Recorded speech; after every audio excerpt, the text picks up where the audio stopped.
Today, I'm gonna teach you how to solve Rubik's Cube. You know, there are so many formulas out there, very complicated stuff, turn left, turn right, all of that. No, screw that. I found a very easy way to do that in 3 easy steps. Easy peasy lemon squeezy. Super easy to do. If you have Rubik's Cube at your home, definitely pause this video, bring it like to the screen of the computer. We're gonna solve it together. Okay, ready? Okay, step number 1. You need to solve any of the colors. Let's say red, okay? Let's say this red, okay? And then, second step, you need to learn filmmaking. Because when you do filmmaking, you can do something like this. Now, oh, hold on. That's actually it. Sorry. Lecture number 23, let's go.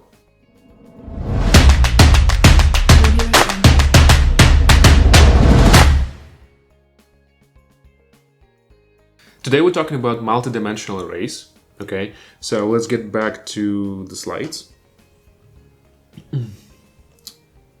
Okay, let's repeat a couple of things from previous lectures. Searching arrays, okay? So how can we do that? We learned 2 types of searching, which is linear search, okay?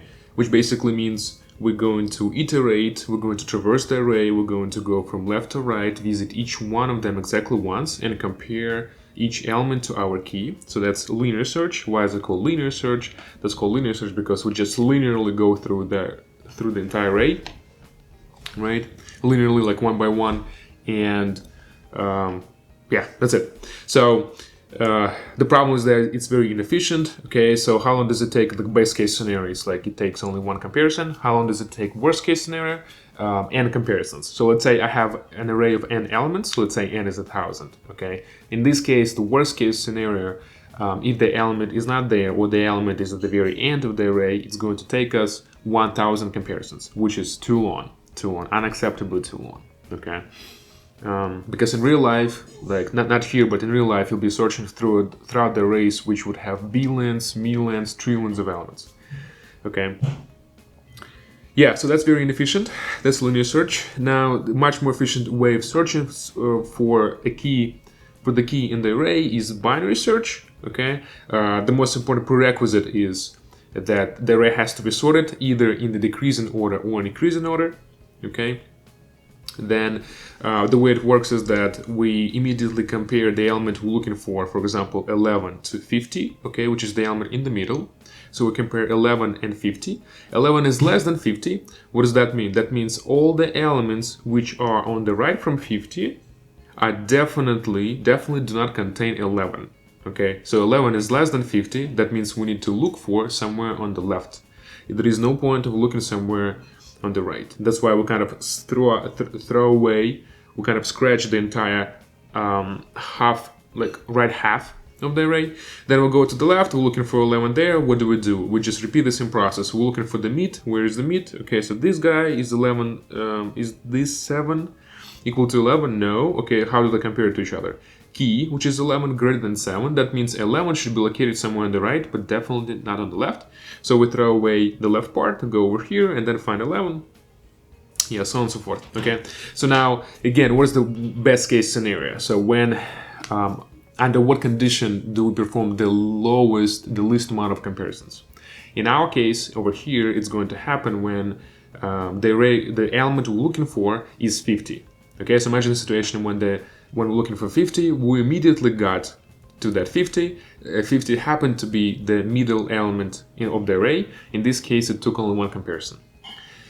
Now, unfortunately, though, in computer science, we almost never care about the best case scenario. Okay, think about that. Think about if you are about to be hired for a job, okay, and now the boss, like, you're asking, so how much money are you gonna make? And let's say it is like kind of, I don't know, the base salary and there is plus some commission, and he's gonna tell you, okay, so the best case scenario you're gonna make like $1 million per year. And there is like, why is that? Because there is like, we calculated, I don't know, there is a guy, let's say somewhere in Australia, and he makes like $1 million, like doing what you do. So the best case scenario, you'll be making like $1 million. And you're thinking, okay, that's cool, okay, but he's probably spent, I don't know, for 20 years doing that, he has a lot of experience, but it was the worst case scenario, right? It's a lot more important for you in that situation to know the worst case scenario. It's a lot safer when somebody says, you're guaranteed to make more or not less than, let's say, $30, $40, $50,000 a year. That's a lot safer, that's a lot better than like the best case scenario when you'll be making like $1 million a year and it's like it's almost impossible to achieve. So it's a lot safer for you when somebody says like, hey, here's the best base salary, you're guaranteed not to make less than that. Similarly to that, in computer science, we're almost always care about the worst case scenario. Okay, so what is the worst case scenario in this case? In this case, for the binary search, the worst case scenario happens when the element we're looking for is not in the array. Okay, so for example, imagine the situation when we were looking for 12. Okay, we compared the ones to 50. So like we go to the left, we compare it to 7, go to the right, compare it to 11, go to the right. Now compare it to 45, and it's not there, right? And now like we can't really squeeze the array down like even more, and that's why our 11 or 12 is not in the array. So we return like -1, which means we were not able to find it. And that's the absolute worst case scenario. Yeah, so either that, or we found the element we were looking for on the very last comparison, on the comparison before we would actually give up. Okay, so somewhere maybe like if it was, well, let's say 45 here, then it'll be like one comparison, second comparison, third comparison, and then we'll go to the right, and then it will be 45. There'll be like last comparison, fourth comparison. Okay, so yeah. Obviously, it's going to be less than n, less than amount of elements you have in the array, because you basically cut the search space in half every single time you make a comparison, and that's a huge improvement. Okay, so the question I usually ask in the lecture is, okay, so let's like when we cut in half. So in other words, if I have, let's say, if I have 32 elements in the array. Okay, how many times do I need to cut it in half such that at the end I will get 1? So 35 by 2, 16, 16 by 2, 8, 8 by 2, divided by 2, 4, 4 by 2, 2, 2 by 2 is 1. Okay, so how many times, if I have that number of elements n, how many times do I need to divide it by 2 such that at the end I will get 1? Before I get to the moment when it becomes 1. The right answer is log n, log base 2 of n. Okay. Yeah, so for example, if it's 32, so 2 to the 5th is 32, which means that log base 2 of 32 is 5. That means you need to perform 5 comparisons at most. And if you compare, for example, 1024, okay, if you do the linear search and if you have 1024 elements, that means worst case scenario is going to take you 1024, right? So 1024 comparisons, which is huge. Now, if you do the binary search, in this case, it's going to take you log base 2 of 1024, which is 10. So 10 comparisons versus 1024 comparisons. Huge difference. That's why binary search is much more efficient. However, of course, nobody's going to give you an array which is already sorted. So that's why most likely you have to sort it first, and then you have to perform that. And like the amount of time you would have to spend performing the sorting algorithm can be also huge. So there's a drawback as well. Anyway, so that's binary search versus linear search. Please prepare them for the quiz and for the final exam, which is very soon, by the way. We're almost done.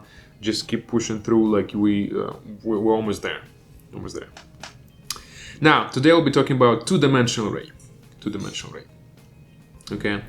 So here's the idea. Here's the idea.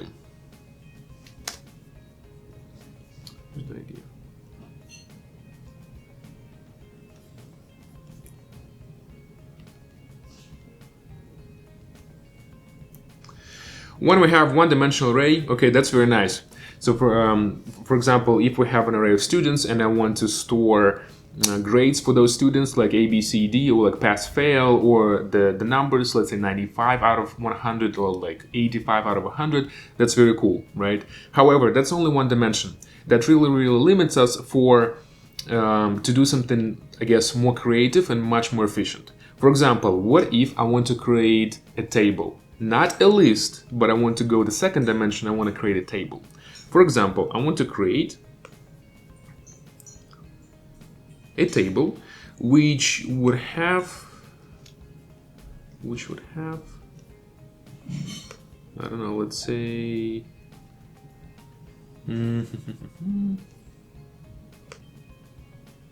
yeah.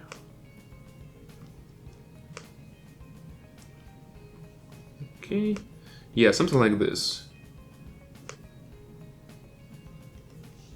Okay. So let's say this table contains 1, 2, 3, 4 columns, and 1, 2, 3, 4, 5 rows. 4 columns, 5 rows. And let's say I want to store grades of students, but not only for one semester, but for all the semesters. Okay, so for example, over here, it's going to be, I don't know, Jacob, then Daniel, then Christy, and then Jack, okay? Over here, I'm gonna say, I don't know, spring 2020, then fall 2019, then spring, let's say summer 2019, something like this, okay? And then over here, I'm gonna say, I don't know, like A, B, A, D, F, C, D, A. Okay, something like that. And that will be much better. I can store much more information there, and that sometimes, depending on the task, it can be much more efficient, much more convenient for you to use something like this versus using an array. Okay, so what do we see here? We kind of see not an array, but a set of arrays, or a list of arrays, which we learned already, which we learned before. Okay, so you can kind of think that, let's pink blue. You can kind of think that that's one array. Okay, that's good. And then I have a second array with exactly the same dimensions. That's my second array. So also with 4 elements in it. That's my third array. That's my fourth array. Right, and that's my fifth array. Okay. Yeah, so that situation when one dimension is not enough, when you want to create a table where you want to have like 3 dimensions, okay, that is possible. That's possible to create in Java and in all other programming languages, and it will be called multi-dimensional array, meaning that we don't go 1 dimension anymore. We go like maybe 2. In this case, we're creating a table, or we create like 3-dimensional array. In this case, we're creating kind of like a cube. Right? It's possible also to have 4-dimensional array, 5-dimensional array. You can have as many dimensions as you want. Most likely, in your career and in college, you will be using 2-dimensional arrays and 3-dimensional arrays. In my career, I remember the biggest amount of dimensions I've used was 5. Okay, at that point, it's very difficult to imagine that, because here you have a table. Then you used to have a list, now here you have a table. 3-dimensional array would be a cube. 4-dimensional array, okay, so how do you imagine that, right? Like where do you take the 4th dimension? And then also the results like 5 dimension. So that was probably the biggest amount of dimensions I've ever used. Okay, but anyway, as for now, we'll focus on 2-dimensional arrays, which the simplest way to think about is to think about the table. So table would be a 2-dimensional array. Okay, not only do you go to the right, but you also go to the up, down, right to the bottom. Okay, that will be a 2-dimensional array. So let's take a look at the syntax. Okay, yeah, by the way, and another example of the 2-dimensional array, distance table, right, in miles. So I have 1, 2, 3, 4, 5, 6, 7. I have 7 major cities in the United States: Chicago, Boston, New York, Atlanta, Miami, Dallas, Houston, blah blah blah. And I want to find I want to represent somehow what the distance between each one of them, okay, between each pair. The distance between Chicago and Chicago is 0. The distance between Boston and Boston is 0. The distance between New York and New York is also 0. So the diagonal of the table will always be zeros. The distance between, what is it? Let's say New York and Chicago. Okay, 787. Chicago and Boston, 983. That's interesting. Atlanta and Dallas. Atlanta and Dallas. What is that? Atlanta and Dallas. Okay, 781. Okay. Well, yeah, sounds like truth. I don't know. Notice that this matrix is symmetrical. So this table is symmetrical. What does that mean? That means if I draw, so let's say that's my table, right? And if I draw a so-called main diagonal, which is this, right? This part, which is top right part, is symmetrical to this bottom left part, right? Because the distance between Boston and Chicago, 983, is the same as the distance between Chicago and Boston, which is also 983. Okay, so this distance between Houston and Chicago is the same as the distance between Chicago and Houston, which is 1087. Okay, hope it makes sense. So basically, kind of, this is the mirror, right? So everything you see under here, kind of like you flip it around, and that becomes like over here, this stuff over here. Anyway, so what about the syntax? How do you do that? How do you create it? So it's very, very similar to one-dimensional array. The only difference is that you need to add one additional pair of brackets. So back in the day, with one-dimensional array, we would say int matrix and like put 2 brackets. Now here you need to have 2 pairs of brackets. So total is 4, okay? If you want to create a 3-dimensional array, can you guess what you gotta do? You just create one more pair, okay? So you would have 3 pairs. If you want to have 4-dimensional array, what do you have to do? Like 4 pairs of brackets. If you have like 1000, I don't know, arrays, like 10 dimensions, you would have 10 pairs of brackets. You can create a 2-dimensional array of 5 by 5 int values and assign it to matrix using the syntax. Okay, now, you see, the problem is this though. Hold on a second, yeah. So, first off, let's talk about the syntax, yeah. So, if before you would say int, you would say int,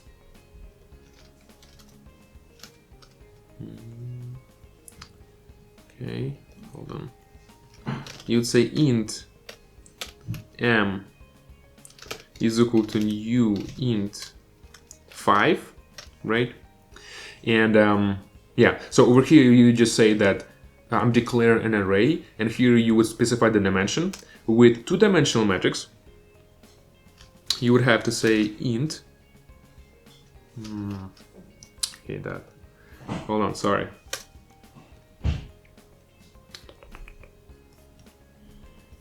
Okay, the only thing which changes is that you would have to add one more pair of brackets.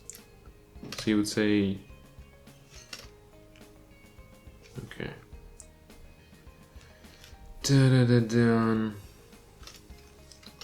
let's go to the online compiler.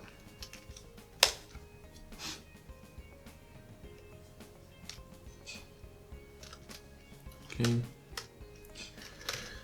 Okay, so that's what you used to do. You int 5, right? Now, when you create a matrix, right? You int. The only thing which changes is you need to add one more pair of brackets, but on the right you keep doing the same thing. You specify the dimensions, which means you need to provide 2 numbers. What is the size of the first dimension and what is the size of the second dimension? Let's say 5 by 5, okay, or 10 by 10, or 6 by 5, okay? Now, you need to be very careful about the way you represent the matrix. It's very easy to confuse which number, first or the second one, represents how many columns and how many rows and how many columns you have. It's very difficult it's very easy to confuse them, so you need to like kind of learn how to distinguish between them. The way I prefer explaining that, the way I like to think about it is this. So this used to be your, if it was a single dimensional array, that used to be your single dimension, like first dimension, okay? Now, when you're creating a 2-dimensional array, and let's say I had like 1, 2, 3, 4 elements there. Now, when I'm creating a second dimension, each element, which used to be just an element of the array, becomes an array itself. So I'm creating a row for each of the elements which used to be just elements of the one-dimensional array. Okay, and now of course I'm adding like second dimension, so each one of them becomes an array by itself. So let's say with 3 elements. Okay. Now, matrix.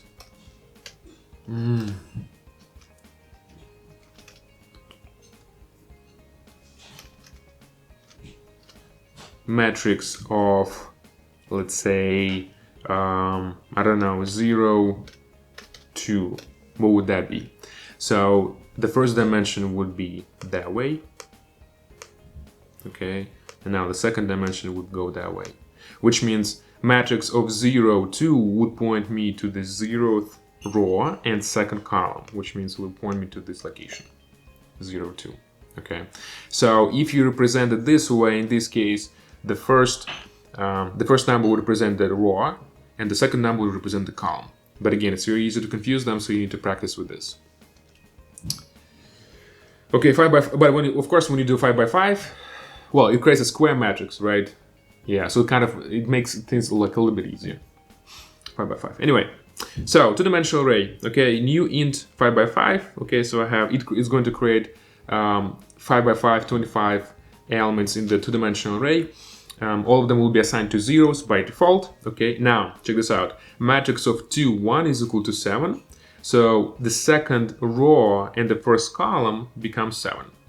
Okay, so the element which is located here. There is also a way to create an array and immediately fill that out with the values. Okay, very similar to the way we did it with the one-dimensional array.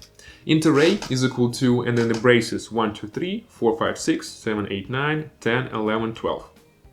In this case, Java will automatically figure out what the dimensions are, and will fill out all of those empty cells with the values, and it will look something like this. Okay, which is very similar. This is very similar to this, when we just created an array with 4 rows and 3 columns, and then we basically say array of 0, 0 is 1, array of 0, 1 is 2, array of 0, 2, 3, array, and so on. Array of 3, 2, array of 3 of 2 is equal to 12. So technically that's how you should pronounce it. Array of 2 of 3. Okay. Length of two-dimensional arrays. Okay, that's actually also a very interesting thing. So I honestly don't really like the way it's explained in the book, so I would try to provide with my own explanation. And so here's how it works. Again.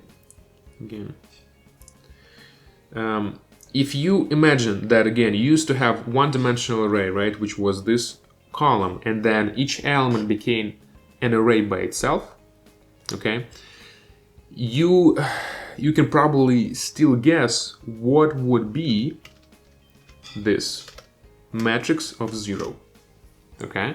So when it was one-dimensional array, matrix of 0 would represent the very first element. Now, when we're talking about two-dimensional array, matrix of 0 of 2 would represent an element which is in the 0th column, 0th row of second column, okay? But now, is it possible to say matrix of 0? And if it is, what would that be? The answer is yes, it is possible to do. Matrix of 0 would represent the 0th row.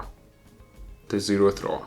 Again, so when it was one-dimensional array, now, and then it became two-dimensional array, each element of the one-dimensional array, single-dimensional array, became an array itself. So this guy over here, it used to be one element, but now it became an array of 3 elements. So if I say matrix of 0, now instead of representing like one cell only, it represents an array by itself, which consists of 3 elements. So that's why when you basically say matrix of 0 of 1, that means matrix of 0, right, which is this array, and then first element of that array brings us to this cell. You see what I'm saying? So you kind of go like one level deeper. Think about the cabbage or the onion. You just like, you slicing that. So you go like, you created one more additional layer, right? And each pair of brackets makes you go inside like one step further. Hope it makes sense. If I say, for example, matrix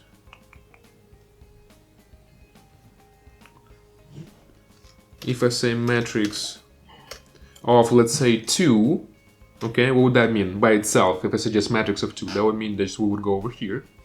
And now, then if I say matrix of 2 of, let's say, 1, that would select out of these 3 elements, it would select the one which is at the first position, which means this guy, the guy in the middle, okay? Now, if I try to go further, for example, matrix of 2 of 1 of 0, that would bring me an error. The Java will not be happy about that, because it'll basically say that, hey, like, you kind of trying to tell me that matrix of 2 of 1 is also an array, although that is not true. That's just an element. That's why when you tell me matrix of 2 of 1 of 0, that's like that Java will not be happy about that, because it's just an element, it's just an integer, it's not an array by itself. So you should not do that. If it was a 3-dimensional array, right? So how would I draw a 3-dimensional array? I would just do something like this. I would draw a cube, right? And let's say there is a 3rd dimension which contains of only like 2 elements. Okay, so in this case, like this guy over here also has, let's say we're talking about this guy, okay? And say we have like 2 elements. So in matrix of 0 of 2, we have 2 elements because it's a one-dimensional array by itself. And then if we say 0 here, well, let's say 1. Okay, matrix of 0 of 2 of 1 brings us to where? So that's matrix of 0, like the first layer. Then matrix of 0 of 2 brings us to this guy. Hold on. Okay, so matrix of 0, that's the first layer. Matrix of 0 of 2 brings us to, can I draw? No.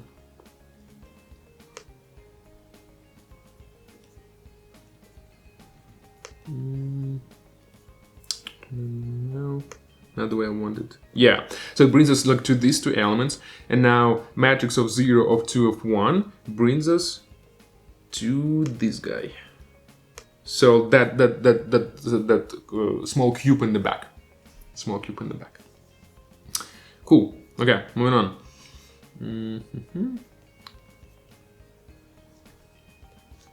Yeah, so that is a 2-dimensional array. Now, what's nice about that is if you say matrix of 0 dot length, that would be the size of the 0th dimension. So again, for example, if we're talking about something like this, okay, so matrix 5 by 5, right? In this case, if I try to print out matrix of 0 dot length, since matrix of 0 is not just an element, it is an array by itself, it also has all the properties of regular one-dimensional arrays. For example, matrix dot length. So matrix of 0 dot length would be the size, okay, of the matrix of 0. So matrix of 0, as we discussed, is this. What is its size? 5. 1, 2, 3, 4, 5. Okay. Now, if you say matrix of 0 of 0 dot length, that's already impossible, because matrix of 0 of 0 is just one integer. It's not an array by itself. Okay. So that's why over here you see you can say like x of 0 dot length is equal to 4, x of 1 dot length is also 4, x of 2 dot length is also 4. All of them are 4. Now, there is one way you can create like a very, very like weird type of arrays that's called ragged. Ragged means like it's kind of like torn apart. It's not like a convenient, it's not a conventional look of the array. So it's not like a I don't know, 5 by 5 table, right? It's more, it kind of looks like a triangle. For example, over here, triangle array, right? So the first row contains 5 elements, the second row contains 4, 3, 2, and 1. Okay, so that's called a ragged array. The only way to create one is just to use something like this, with immediately specifying the values. If you say, for example, triangle array is equal to new int and then 5, 5, it's going to create 5 by 5 table. So the only way to create that triangle array is to do something like this. And now, of course, the question comes in, what if I say something like triangle array of, let's say, I don't know, 3, okay, which is what, 0, 1, 0, 1, 2, 3. Okay, I have only 2 elements there, and then I will say, for example, 4. Triangle array of 3 or 4. Okay, so what do you think is going to happen if I try to print that out, or if I try to assign a new value to it? Error. So that element doesn't exist. Okay, because if I go to the 3rd row, which will be this, and then to the 4th element, 4th column, 0, 1, can't go anywhere further. Okay, so that's a problem. Hope it makes sense. Moving on. Yeah, so processing. Okay, so we know that whenever we create a single dimensional array, when we want to fill that out with the values, when we want to print that out, we want to find the sum, the biggest number, the smallest number, when we want to sum up all the elements, when we want to increase the value of each element, let's say by 1, by 2, by 3, we need to use what? For loops. Okay, and that rule is still the same for 2-dimensional arrays with one exception. Now you need to have 2 for loops instead of having 1 for loop. So here's how it works. Here's how it works.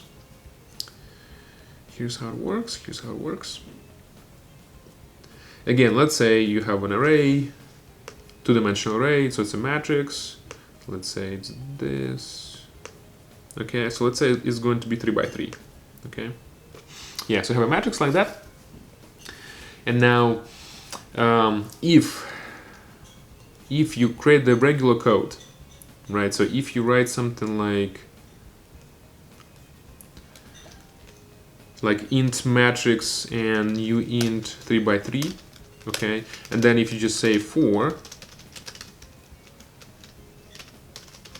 int I is equal to 0, I is less than array dot length, okay, and another array matrix. Okay, so imagine that we're trying to have the same approach as we were doing with 1-dimensional array, I++. Okay, and then you would say matrix of I, and let's say, I don't know, you want to print that out, system.out.println. Okay. Yeah. So what do you think is going to happen if I try to do something like this? Let's run it. There'll be an error. Oh, sorry, array.size. Length.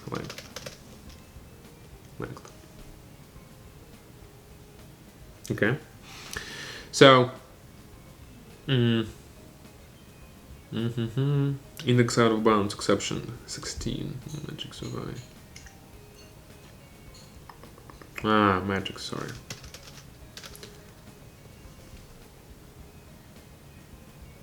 Yeah, so you see some kind of garbage, and it doesn't really throw in an error, doesn't really throw a mistake, which kind of makes you feel probably that everything is okay, but it's not okay. Of course, you probably expected to see all the zeros. So here's what happens. What happens is that hold on.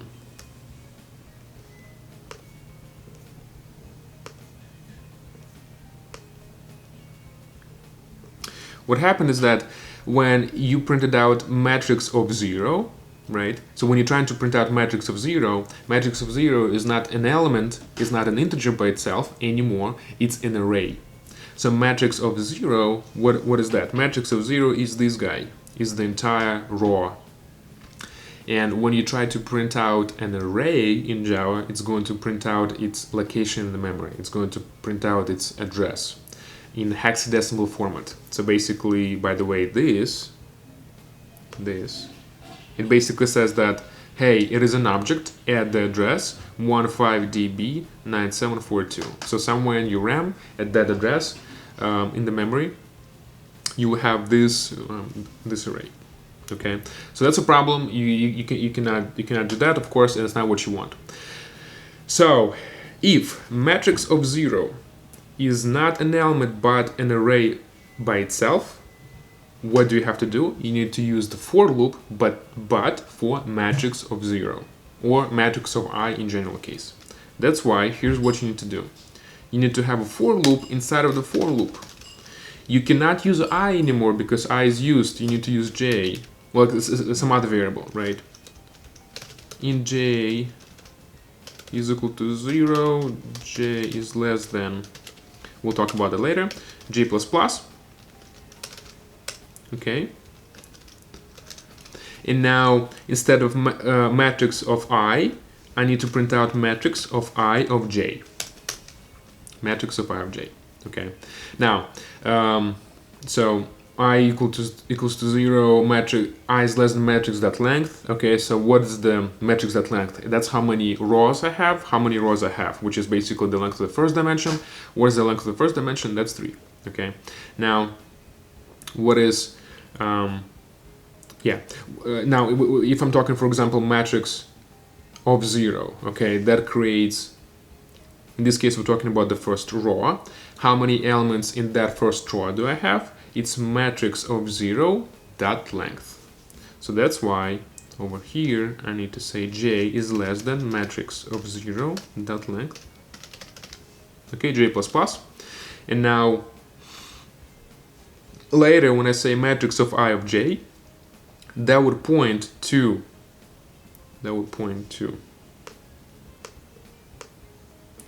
okay, so if I try to draw the axis, this would be my I, so I would represent the row and j would represent the column.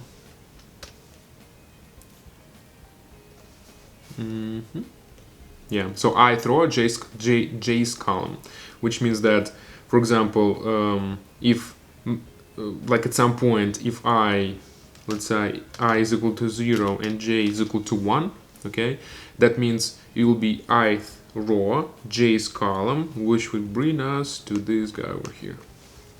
Ith row, j's column. Hope it makes sense. Yeah, so that's a nested for loop, which we already discussed before. Yeah. Okay. If we're talking about a 3-dimensional array or 4-dimensional array, again, the only thing which changes is that you would have to have 3 for loops or 4 for loops. Okay. Coming back over here. Yeah, so how do you initialize the array with input values? That's what you have to do. You need to have 2 for loops, okay, and then you would need to have matrix of row of column is equal to input.nextInt, okay. Moving on, if I want to initialize them with random values, exactly the same thing, right? So like these 2 for loops, that's something we should definitely need to remember. Matrix of row of column is equal to math.random times 100. If we need to print out an array, okay, if I want to print that out in a very, very nice shape, I want to print that out also as a table, here's what I would have to do, and that's something I definitely would recommend you to practice on your own, because it's just, there are a couple of caveats, a couple of tricks you need to know. But same thing, int row is equal to 0 less than matrix.length, int column is equal to 0, column is less than matrix of row.length, column plus plus, print out matrix of row of column plus space. Okay, that makes sense. And now the question I would have for you is, why do I need this? What's the point of doing that? So the question I would highly recommend you answering for yourself. Moving on, summing all the elements. Let's say I have 2-dimensional array, so it's a matrix, it's a table, and I have like huge amount of values there. Let's say it's a million by million array, and I want to sum them all up. How would I do that? Very, very, very similar to what we're doing with single-dimensional arrays. So what we're doing here, total is equal to 0, row is equal to 0, row is less than matrix.length, column is equal to 0, less than matrix of row.length, total plus equals matrix of row of column. In other words, we traverse the 2-dimensional array, which means we visit each element exactly once, and as we're visiting each one of those elements, we add in that the value of that element to the variable called total. By the end, we kind of sweep, we sweep the entire thing. Well, by the end, by the moment when we'll finish traversing the entire 2-dimensional array, we're going to have the sum of all the elements in the variable called total. Summing elements column by column. Okay, so let's say I have 2-dimensional array, right? Let me draw that. Let's say I have two-dimensional array, like this. Let's say it's also 3 by 3. This is kind of the easiest case, okay? And I want to have a sum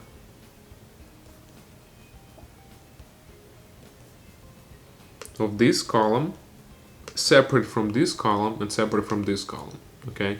Not summing up all the elements in the entire array, just only like column by column. How can I do that? I can do something like this. So for column is equal to 0, column is less than matrix.length, column plus plus. And here the total will not be outside of the two for loops, it will be inside the outermost for loop. So this guy, by the way, this is called the outermost for loop, and this one is called the innermost for loop, because it's inside, the other one is outside. Int total is equal to 0, for row is equal to 0, row is less than matrix.length, row plus plus, total plus equals, right? So we're doing exactly the same thing. We just hold on, column. Yeah, okay. So one thing to keep in mind though. This task would be a lot easier if we were trying to find the sum of each row. The sum of each row. Okay? Because if we're doing this the way I described here, right? So the j, while j changes, I stays the same, right? Okay, so that's I and that's j. J changes, I stays the same, which means for the same row we changing the column, which means the direction of the traversal is this. We'll go that way, then we'll jump over here. Then we go that way, okay, then we jump over here, then we go that way, okay, that is the direction, row by row. In this case, once we finish with the innermost for loop, we would have this, the sum of the row, okay, so that's how we would calculate the sum of each row. However, when we ask to calculate the sum of each column, what we would have to do, we would have to change the direction. We need to traverse the matrix this way.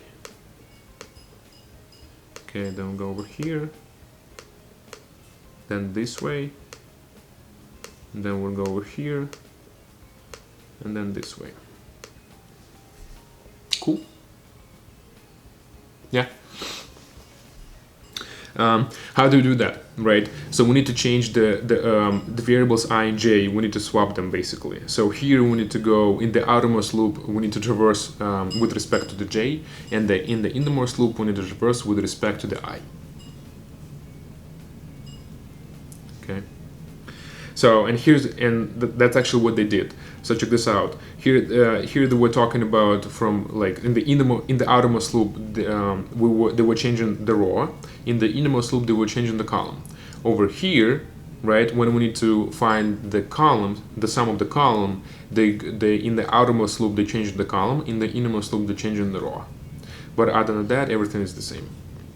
So if you just copy this code and like if you try to practice with this, you'll see what I'm talking about.